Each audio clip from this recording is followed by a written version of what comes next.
పరిశుద్ధమైన నామమునకు మహిమ కలుగును గాక. వీక్షిస్తున్న మీ అందరికీ కూడా మన ప్రభువైన యేసుక్రీస్తు నామంలో శుభాభివందనాలు తెలియచేస్తున్నాను.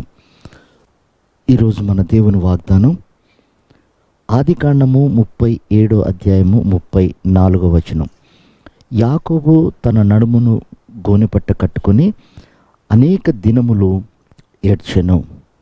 ప్రియమైన వారలారా, యాకోబు కుమారుడైనటువంటి యోసేపు ఒక దర్శనం కలిగి జీవిస్తున్నప్పుడు అన్నదమ్ములు అతని మీద కక్ష కట్టి అతన్ని ఐగుప్తు దేశానికి అమ్మివేసి అతని వస్త్రాన్ని మేకను వధించి దాని రక్తం దానికి పూసి తండ్రి దగ్గరికి వచ్చి, నీ కుమారుణ్ణి క్రూర మృగాలు చంపేశాయి అని వార్త చెప్పినప్పుడు యాకోబు బహుదుఃఖక్రాంతుడై ఏడుస్తూ ఉంటాడు. వాస్తవానికి యోసేపు చనిపోలేదు. యోసేపు నమ్మివేసి యోసేపు విషయమై అబద్ధమాడారు. అప్పుడు తండ్రి ఏడుస్తూ ఉన్నాడు. ఇక్కడ దేవుడు మనకు నేర్పిస్తున్న ఒక పాఠం ఏంటంటే, యాకోబు కూడా ఒక రోజున తన అన్నని మోసం చేశాడు. తన అన్నని మోసం చేసి తన ఆశీర్వాదాలన్నీ తాను తీసుకొని అతడు పారిపోయినట్లుగా బైబిల్ సెలవిస్తుంది. అదే మోసము తన పిల్లలు యాకోబుకు చేశారు. ఇప్పుడు యాకోబు బహుదుఃఖక్రాంతుడై గోనెపట్ట కట్టుకొని ఏడుస్తున్నాడు. ఈ ఏడుపు రావడానికి కారణం ఏంటంటే, తాను ఏదైతే చేశాడో దేవుడు అదే సందర్భాన్ని అతనికి గుర్తు చేశాడు. కనుక తనలో ఒక దుఃఖము, పశ్చాత్తాపము కలుగుతుంది. ప్రియమైనటువంటి వారలారా, ఒకసారి ఒక అబద్ధము నిజంగా మన జీవితంలోనే అలాగూ జరిగి దేవుడు దుఃఖాన్ని పుట్టిస్తూ ఉంటాడు.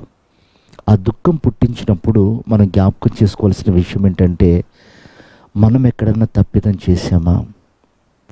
మనం ఎక్కడన్నా తప్పటడుగు వేసామా? మనకు కలుగుతున్న దుఃఖము ఇతరుల పట్ల అలా ప్రవర్తించామా? అది మనం తెలుసుకోవాలి.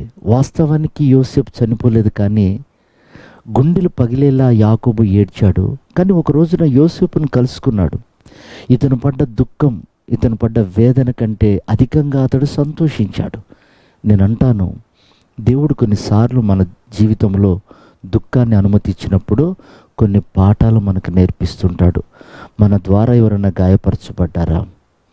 మన ద్వారా ఎవరైనా ఇబ్బందికరమైన జీవితం చేశారా? మన వల్ల ఎవరికైనా హాని కలిగిందా? మనం చేసినటువంటి మోసమే మన జీవితంలో దేవుడు అనుమతిస్తాడు. మనం ఏది విత్తుతామో అదే కోస్తామని బైబిల్ సెలవిస్తుంది. కొన్నిసార్లు అలాంటి సందర్భాలు మనకు దేవుడు ఎదురు చేసినప్పుడు ఆ దుఃఖము ద్వారా మన హృదయాన్ని కడుక్కోవాలి, పరిశుద్ధపరచుకోవాలి, యథార్థతలోనికి రావాలి. వాస్తవాన్ని తెలుసుకొని మన ద్వారా ఎవరైతే గాయపరచబడ్డారో వారిని మనం క్షమాపణ అడగాలి. ప్రియమైన దేవుని బిడ్డారా, ఆ వాక్య భాగంలో ఎంతో గొప్ప పాఠాన్ని ప్రభు నేర్పిస్తున్నాడు. యాకోబు చేసిందే యాకోబుకు చూపించాడు. దాని వెనుక ఎంత బాధ ఉంటుందో, దాని వెనుక ఎంత కుమిలిపోతారో అతడు వాస్తవంలోనికి వచ్చాక అతడు ఏడుస్తున్నాడు. ప్రియమైన దేవుని బిడ్డారా, దేవుడు అన్యాస్తుడు కాదు.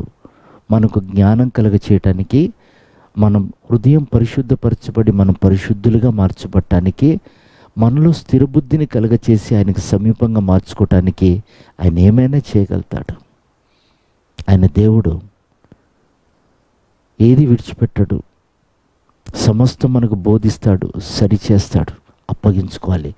అప్పుడే మనం ఆయన ఎదుటి నిలబడగలుగుతాం. అలాంటి కృప ప్రభు ఈ ఉదయకాలం మనందరికీ అనుగ్రహించి ఆయన రాకడకు సిద్ధపరచును గాక. ఆమేన్.